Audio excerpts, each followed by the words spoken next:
Doctor Bankim Chandra Upadhyay ji ने वंदे मातरम का जो राष्ट्र गीत जिसको हम कहते हैं,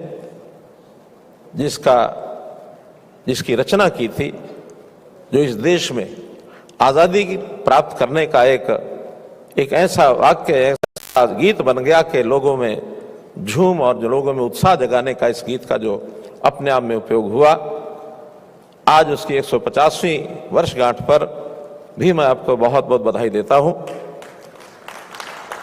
अभी सुबह 10 बजे प्रधानमंत्री जी ने देश के सभी प्रमुख सज्जनों के साथ, चाहे वो मंत्रीगण हो, अधिकारी हो, कर्मचारी हो, देश की जनता हो, सबके साथ मिलकर के और इस राष्ट्रगान का, इस राष्ट्रगीत का, वंदे मातरम का गायन किया है।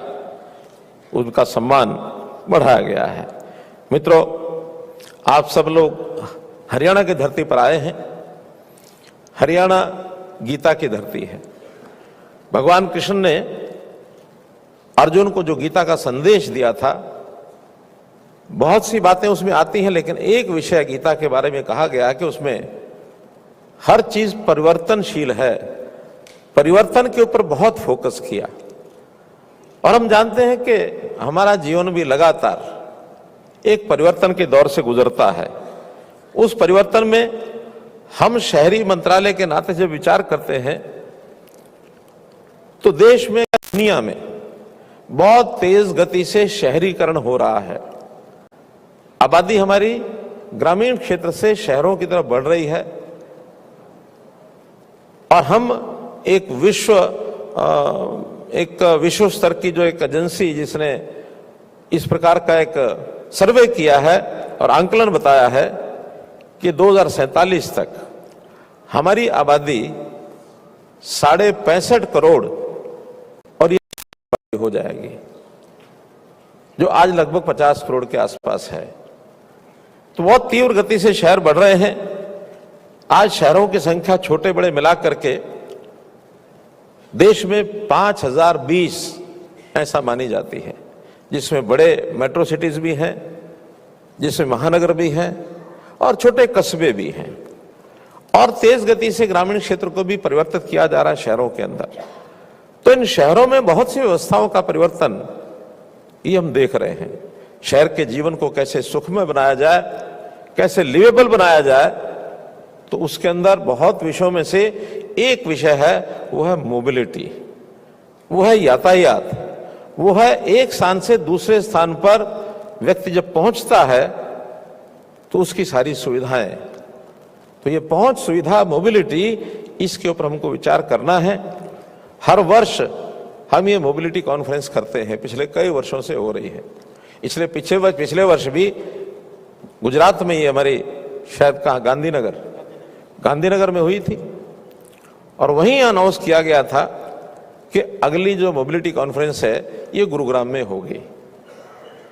आज फिर से विचार चल रहा है कि अगली मोबाइल कॉन्फ्रेंस कहां करें, तो कल इस कॉन्फ्रेंस की समाप्ति से पहले वो स्थान भी निश्चित करके बता दिया जाएगा कि अगली कॉन्फ्रेंस हमारी कहां होगी। और वो इसलिए हम करते हैं कि एक बहुत बड़ा विषय, बहुत बड़ी चुनौती है। उस चुनौती को यदि हम अपने जितने भी एक्सपर्ट्स हैं उनके साथ बैठ करके विचार नहीं करेंगे, नई नई जो आज की जानकारियां हैं, जो आज के रिसर्च है, जो आज की आवश्यकताएं हैं, नई टेक्नोलॉजी आ रही है और उसमें कैसे सुलभ यातायात व्यवस्था बने, समय कम लगे, जिसके अंदर प्रदूषण की मात्रा भी ना हो जो आज होती है, अफोर्डेबल हो, आम आदमी के लिए सस्ती यातायात व्यवस्था कैसे हो, समय कम बचे। तो ऐसी सब बातों को सोचने के लिए इस प्लेटफॉर्म का उपयोग करते हैं। इसमें संसाधन भी एक चुनौती है कि आखिर जब इतना विस्तार हो रहा है तो उसके पैसे, फाइनेंसिंग संसाधन कहां से आएंगे। ये ठीक है कि जब इसको विस्तार करते हैं, इसके निर्माण में आगे बढ़ते हैं, तो इसमें हमारी इकोनॉमी वो भी घूमती है, हमारा रोजगार भी बढ़ता है, हमारा टेक्निक भी हम सीखने की और कोशिश करते हैं, रिसर्च भी बहुत होती है। और जितना हम यहां करते हैं, दुनिया के कुछ देश हो सकता हमसे आगे हो, कुछ देश अभी बहुत पीछे भी हैं, तो वे एक दूसरे से सीखते भी हैं। इसी प्रकार की जो कॉन्फ्रेंसेस होती हैं उसके अंदर इन विषयों के ऊपर हम विचार करते हैं।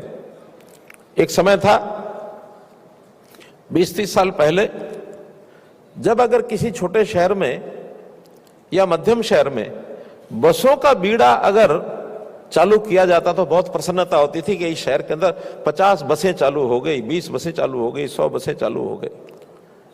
लेकिन युग परिवर्तन आने के बाद अभी लगता है कि बसों का जो ट्रैफिक है सड़कों में बहुत होता है। उस ट्रैफिक के कारण से लोगों ने निजी वाहनों की भी संख्या बढ़ा ली, अपनी कारें बढ़ गई, स्कूटर मोटरसाइकिल बढ़ गए, लेकिन साथ ही लगता है इन सब चीजों से प्रदूषण आता है। तो फिर हम मेट्रो मोड पर आए। मेट्रो 2002 में शुरू हुई। 2002 में बहुत छोटा स्वरूप था, दिल्ली में उसका उद्घाटन किया गया।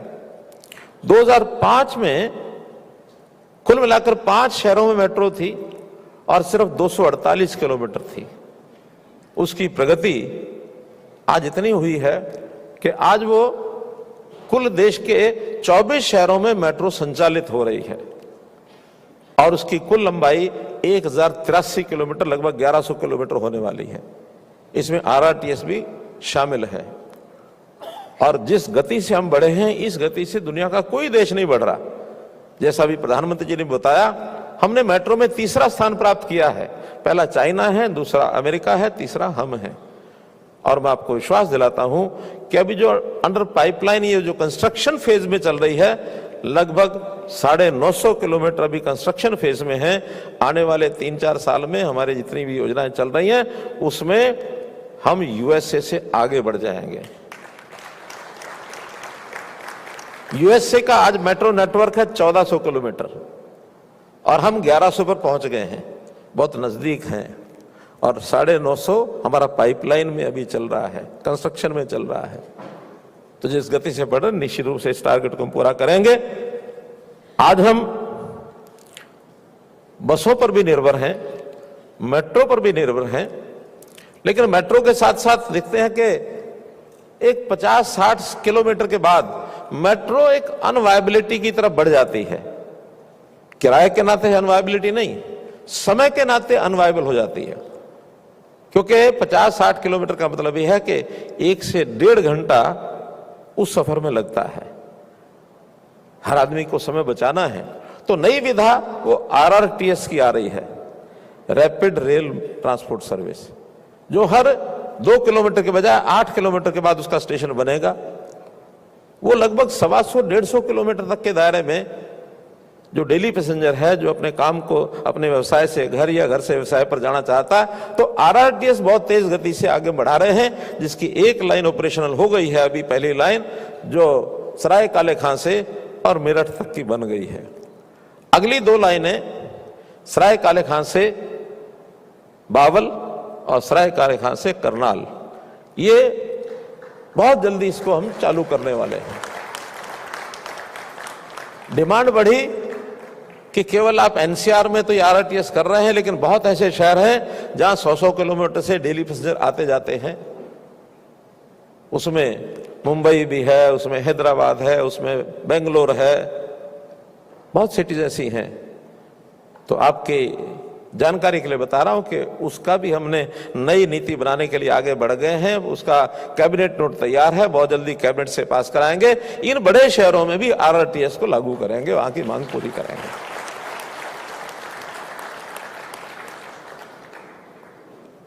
अब विषय आता है कि मेट्रो से हम पहुंच तो जाते हैं, RRTS से हम एक स्टेशन पर पहुंच तो जाते हैं, लेकिन वहां से अपने घर आने जाने में भी ट्रैफिक की भरमार है। हर स्टेशन पर पार्किंग फुल हो गई है, गाड़ियां खड़ी करने की जगह नहीं, मोटरसाइकिल खड़ा करने की जगह नहीं, और वाहन मिलते नहीं हैं। इसके लिए क्या करना? 2 चीजें उसकी जो इस समय चल रही हैं बहुत जल्दी। एक तो पॉलिसी कुछ प्रदेशों ने लागू कर दी है, कुछ में और नहीं लागू करेंगे, दिल्ली में भी लेके आ रहे हैं, वो है TOD पॉलिसी।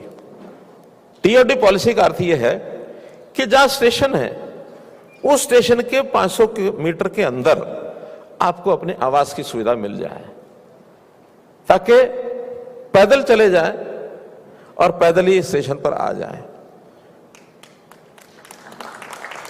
हरियाणा में तो हमने लागू कर दी है। दिल्ली में पॉलिसी बनी थी, कुछ साल पहले बनी थी, लेकिन वो उसमें कोई कमी रह गई, वो लागू हो नहीं पाई। नए सिरे से दिल्ली में बहुत जल्दी अगले 1 महीने के अंदर अंदर, क्यों सेक्रेटरी साहब, हो जाएगी 1 महीने के अंदर। वैसे तो तैयार है, चाहे आप कल ही घोषित कर सकते हैं उसको, लेकिन मैं फिर भी 1 महीना कह रहा हूं, हो सकता है कुछ फॉर्मेलिटी जिनको और पूरी करानी हो।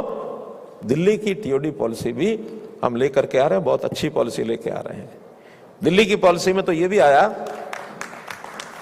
कि राइट ऑफ वे 18 मीटर सब जगह तो मिलेगा नहीं, प्लॉट तो मिल जाएगा, लेकिन 50 मीटर 60 मीटर का जो राइट ऑफ वे है वो लोगों के और मकान तोड़ने पड़ेंगे, इतना रास्ता होता नहीं है। तो एक नया प्रोविजन लेकर के आ रहे हैं कि टावर जो है 20 मंजिला टावर होगा, वहां से, और जो मेट्रो स्टेशन एलिवेटेड है, उस एलिवेटेड मेट्रो स्टेशन पर दूसरी मंजिल से ही और सीधा उसको वॉकवे दे दिया जाएगा, एक उसका जो एक रास्ता दे दिया जाएगा, ताकि ऊपर से ऊपर मेट्रो स्टेशन आए और ऊपर से ऊपर उतरे, अपना लिफ्ट से अपने टावर में चढ़ जाए, उसको रोड पर आने की जरूरत ही नहीं है।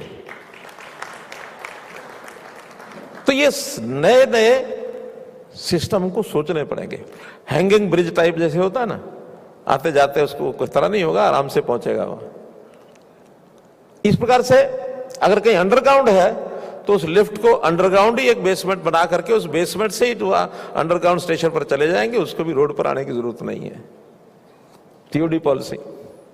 अब जो तो 500 मीटर में अंदर है वो तो ठीक है, लेकिन बहुत लोग ऐसे 500 मीटर नहीं, 1 किलोमीटर 2 किलोमीटर भी उनको जाना पड़ता है। जाने के लिए उसको घर से स्टेशन आने के लिए भी वाहन चाहिए, और जहां उतरता वहां से अपने ऑफिस जाने के लिए भी अगर 2 किलोमीटर है तो वाहन चाहिए। इसके लिए भी ये जो अभी कंसेप्ट बताया भी गया है वो है first mile connectivity, last mile connectivity, और इसको भी कुछ शहरों में इसका प्रयोग शुरू किया गया है। लेकिन जितना स्मूथ होना चाहिए, जितना सामान्यतः लोगों को सुविधापूर्वक जैसा वाहन चाहे वो मिल जाए और जैसा उसको किराया देना है वैसा किराया उसको हो जाए, उस प्रकार के 4 तरह के वाहनों की एजेंसी उसको लगाएंगे जो सर्विस प्रोवाइडर्स हैं।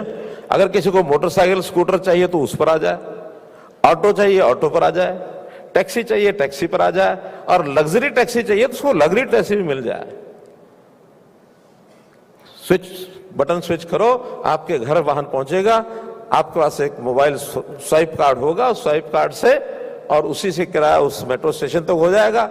मेट्रो स्टेशन में वही स्वाइप कार्ड चले, और जहां उतरेगा वहां से फिर बटन दबाए तो अपना पसंद का वाहन आ जाए, अपने ऑफिस में जाए, स्वाइप करे, वहां छोड़ दे, तीनों का किराया उस कार्ड में से कट जाएगा, आपको एक पैसा देने की जरूरत नहीं है। अब इसको जिससे मैंने चर्चा की, जो लोग खास करके गाड़ी चलाने वाले वो कहते हैं हमारी तो बहुत से संकट दूर हो जाएंगे अगर इसमें हमारा महीने का यानी 30-40 हजार भी खर्च हो जाता है। अच्छी गाड़ी वालों की बात बता रहा हूं, क्योंकि वो कहते 30 हजार का तो हमारा ड्राइवर है, खाली मैं गाड़ी क्यों रखूंगा। फिर उसकी पार्किंग की समस्या उसकी दूर होती है, उसका डीजल पेट्रोल बैटरी वो उसकी बचती है। एक जरूर उन्होंने विषय रखा कि जब हम उस मेट्रो में जाते तो भीड़ इतनी होती है कि हमको उसमें असुविधा होती है। हम जो कार का हमारा जो चाहे ड्राइवर चला रहा है, हमारा बैठ के जाने का अपना एक सुख है, वो कैसे मिलेगा। तो मैंने हमारे मेट्रो वालों को कहा है कि एक प्रयोग करिए कि पहले एक बोगी में उसका आधा भाग, चाहे 10 सीटें लग्जरी सीटें बना दो, किराया 4 गुना ले लो, कोई दिक्कत नहीं है। क्यों, ठीक रहेगा। तो उसको आनंद चाहिए, पैसा ले, उससे क्या दिक्कत है। उसको पैसा खर्च करेगा, वो 500 रुपया 1000 रुपया रोज खर्च करने के लिए तैयार है, लेकिन उसको पब्लिक ट्रांसपोर्ट सिस्टम आप दें कोई। दिल्ली में एक और प्रयोग कर रहे हैं, पॉड टैक्सी। पॉड टैक्सी में छोटी टैक्सी होगी, हवा में चलेगी, 6 से 10 सवारियां उसमें बैठेंगी, और वो एक वायर पर चलेगी। उस वायर पर चलेगी या ट्रैक पर चलेगी, जैसा भी सिस्टम बनेगा उस ट्रैक पर चलेगी। और जो भीड़े इलाके हैं, पुरानी दिल्ली टाइप, जहां गाड़ी जा ही नहीं सकती, पैदल भी नहीं निकल सकते, ऐसा एरिया है, तो ऐसे भीड़ भाड़ वाले जो शहर हैं, उन शहरों में पॉड टैक्सी के उनको एक पिलर के ऊपर ट्रैक बनाना है, या दूसरा सिस्टम है उसका क्या, हैंगिंग वायर, क्या बोलते हैं, रोपवे टाइप। तो ये भी एक सुविधा हम शहरों में लेकर के आएंगे, तो निश्चित रूप से हमारे जो सिटीजन हैं उसको एक इजी मोड ऑफ ट्रैवलिंग ये उसको मिले, इसके लिए भी हमको आगे काम करना पड़ेगा। और मैं समझता हूं कि ये सारी चीजें अगर हम करेंगे तो इससे पोल्यूशन कम होगा। यानी खाली मेट्रो चलाने से ही, एक स्टडी ये बता रहे हैं कि पोल्यूशन के जो कण हैं वाहनों के कारण जो हवा में रहते हैं, 7 लाख पोल्यूशन के कण ये कम हुए हैं। ये दिल्ली का सर्वे है। दिल्ली प्रदूषित शहरों में माना जाता है। और भी जो बड़े बड़े शहर हैं जहां प्रदूषण है, वहां इन चीजों की पब्लिक ट्रांसपोर्ट सिस्टम की बहुत बड़ी आवश्यकता है। जहां तक दिल्ली मेट्रो में एक साल के अंदर 27 करोड़ घंटे ये लोगों के ट्रेवलिंग के बचे हैं। यानी जो स्कूटर मोटरसाइकिल पर जाने के बाद, कारों में जाने के बाद 2-2 घंटे 3-3 घंटे जाम में फंसे रहते हैं, वो जाम में नहीं फंसते हैं। निश्चित समय पर मेट्रो से बैठते हैं, निश्चित समय पहुंच जाते हैं। उनको मालूम है कि मेरा इतने स्टेशन है तो इतनी देर में पहुंच जाऊंगा। समय की बचत बहुत होती है। तो ये सारी जो बचत है, इसके कारण से 2.5 लाख लीटर पेट्रोल और डीजल इसकी बचत हुई है एक साल के अंदर। अब ये भी अपने आप में, क्योंकि पेट्रोल डीजल हमारे यहां नहीं बनता है, पैदा नहीं होता है, ये सब फॉरेन एक्सचेंज के कारण से होता है। हमारी जो नेशनल वैल्यू को भी ये चोट पहुंचाता है। डीजल पेट्रोल जितना हम खपत करते हैं, जितना कम खपत होगा उतना इंपोर्ट हमारा कम होगा, उतना हमारी आर्थिक स्थिति ये अच्छी होगी। हम आज भले मेट्रो डीजल से ही चलती होगी, लेकिन अब क्योंकि इलेक्ट्रिसिटी चलने लग गई, इलेक्ट्रिसिटी चलने के बाद हमारी समस्याएं खत्म हो गई हैं। आज चूंकि पावर मिनिस्ट्री के नाते भी मेरे पास आंकड़े मैं बता सकता हूं, 2004 में नहीं 2014 में रदर हम 5% के लगभग पावर डेफिसिट थे। हमारे यहां कट लगते थे, कहीं से पावर इंपोर्ट हो नहीं पाती थी, समस्याएं बहुत थी, ईंधन जलते थे। आज हमने ईंधन बंद करते करते सारी आवश्यकता को पूरा कर लिया। ईवी व्हीकल्स की पूरा हमने आवश्यकता पूरी कर ली। पावर को इतना बढ़ाया है कि 2025 के अंत में, नहीं 2025 अभी 24 के अंत में मैं कह रहा हूं कि हमारी पावर की जो डेफिशिएंसी हमने खत्म कर ली थी, पावर सफिशिएंट हो गए थे। आज 2025 में हम पावर सरप्लस हो गए मित्रों, सरप्लस। अब हम पावर को एक्सपोर्ट करते हैं। भूटान, नेपाल, आपका बांग्लादेश भी पावर जाती है यहां से, हमारी एक प्राइवेट कंपनी उनको दे रही है। म्यांमार में जाती है, आगे चल करके श्रीलंका में जाएगी, दुबई, यूएई, वहां भी अंडर सी केबल वो बन रही है। समुद्र के अंदर से केबल बिछा करके हम उनको भी एक्सपोर्ट करेंगे। तो पावर में हम बहुत शीघ्र, बहुत जल्दी हम पावर में, हमारी इतनी पावर हो जाएगी कि हमारा उपयोग जितना बढ़ेगा उसका तो उपयोग करेंगे ही। ज्यादा वाहनों में बढ़ेगा, क्योंकि बैटरी का बहुत बड़ा सिस्टम, चार्जिंग का सिस्टम ये आगे बढ़ने वाला है। गाड़ियां लगभग आपके पेट्रोल डीजल के बजाय ई व्हीकल पर आएंगी। समाधान करेंगे इसमें कुछ महंगी गाड़ियों को कैसे सस्ता किया जाए, या जो उसमें से पेट्रोल डीजल की बचत होती है उसको हम उसकी महंगाई के हिसाब से उसको ईएमआई में परिवर्तन करके उसकी अफोर्डेबिलिटी ई व्हीकल्स की कैसे बने, इस पर भी सारे काम चल रहे हैं। तो मित्रों, मोबिलिटी के नाते से कोई एक विषय नहीं है, बहुत विषय हैं जिस पर चर्चा हम कर रहे हैं। बसेस का जहां तक विषय है, ई बसेस, पीएम ई बस सेवा, 10,000 बसेस के लिए हमने जो अभी एक प्रयोग शुरू किया, प्रयोग क्या माने कार्यक्रम है, और सभी स्टेट्स को बसें दी जा रही हैं। उसमें से 9,360 बसें इस 10,000 में से जो सैंक्शन हो गई हैं, 600 साढ़े 600 बसें हैं। जो भी स्टेट डिमांड करेगा उनको पूरा करेंगे। और इसके ऊपर भी हमने 1,000 करोड़ रुपए से ज्यादा इसके ऊपर खर्च किया है, इस पर सब्सिडी भी देते हैं। तो ऐसी ई बसेस का भी प्रयोग हम कर रहे हैं। अब ये केवल हम कर रहे हैं ऐसा नहीं है, दुनिया में भी बहुत अच्छे अच्छे प्रयोग, अच्छी प्रैक्टिसेस ये हो रही है, और हमारे से भी अच्छी हो रही है कई जगह। तो ऐसा इंटरनेशनल सेमिनार जो होते हैं उसमें हमारे लोग जाते हैं, वहां के लोग अपनी टेक्नोलॉजी के लोग को लेकर के यहाँ भी आते हैं, हमारे एमयूज उनके साथ हो रहे हैं। तो नई कंसेप्ट कैसे कैसे हम उनसे सीख सकें और अपनी बातें हम उनको कैसे बता सकें, इसके लिए भी बहुत सा बड़ा कार्यक्रम है। जैसे अभी डेनमार्क, नॉर्वे, स्कॉटलैंड, सिंगापुर, इन जैसे देशों में loop metro design, Copenhagen city ring जिन, Oslo ring line, Glasgow subway, इसी प्रकार step free access, tactile flooring, AI आधारित सुरक्षा प्रणाली, हेल्पिंग हैंड स्कीम, ये कई ऐसी स्कीमें हैं जिनका अलग अलग प्रकार से इनका उपयोग हो रहा है। जो एक्सपर्ट लोग हैं वो इसको जानते हैं सब, और मैं समझता हूं 2 दिन में बैठ करके जरूर इसका विचार करेंगे। 3 दिन हमारे चलने वाला है, ऐसी नई स्कीमें हमारे यहाँ कौन सी लागू हो सकती हैं, इसका जरूर विचार करें। हम अंतर्राष्ट्रीय स्तर के ऊपर जो चीजों में आगे बढ़े हैं उसके अंदर पहले तो हमारी जो सस्टेनेबिलिटी है, हमारी एक्सेसिबिलिटी है, ये दुनिया के बहुत देशों से अच्छी है। एक इंटीग्रेटेड सारा लूप ये हमारा कैसे बने और किस प्रकार से इस पर काम हो ताकि कोई लाइन कहीं समाप्त ना हो, सारी लाइनें एक दूसरे से जुड़ जाए और पूरी रिंग जो हमारा क्लॉकवाइज, एंटी क्लॉकवाइज या स्ट्रेट इस ढंग से चले कि किसी को भी उसमें तकलीफ दिक्कत ना हो, जिसमें से हम आगे बढ़ सके। मित्रों,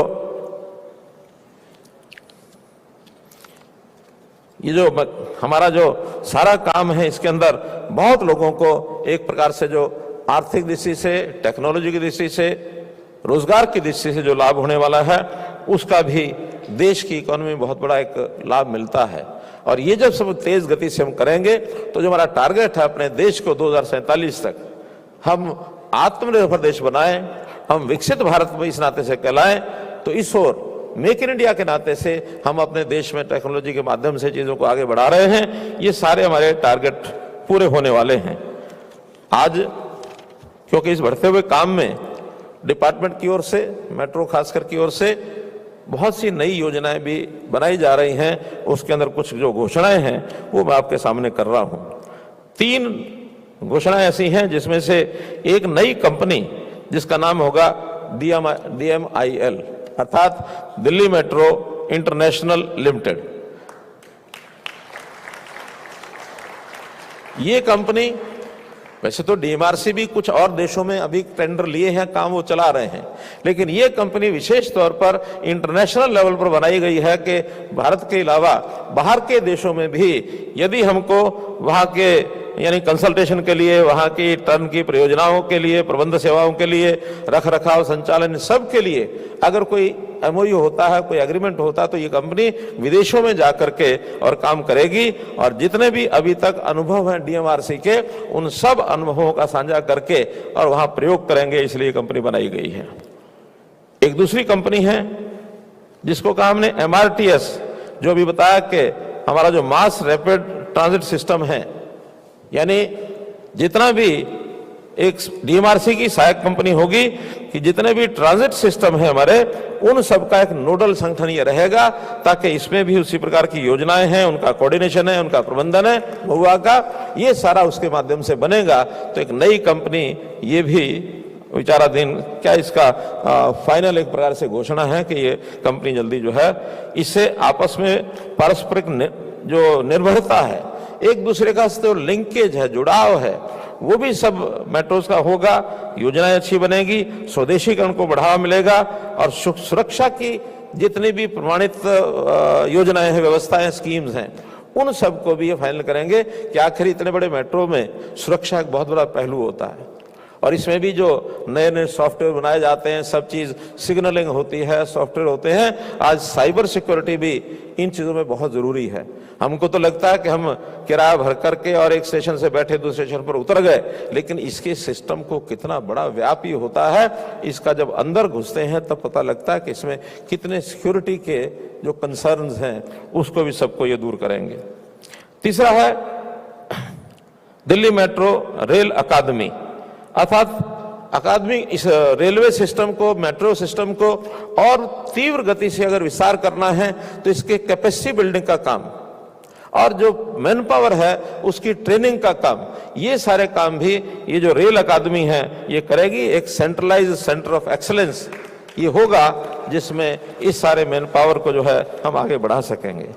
एक अंतिम बात जरूर मन में जो आई है, आज हम ये कार्यक्रम यहाँ कर रहे हैं, गुरुग्राम के लोगों से मेरा विशेष तौर पर यहाँ अधिकारी भी बैठे हैं, इनसे भी कहना है कि इस प्रकार की फैसिलिटीज जैसी ऐसे बड़े नेशनल और इंटरनेशनल कार्यक्रम करने के लिए होने चाहिए।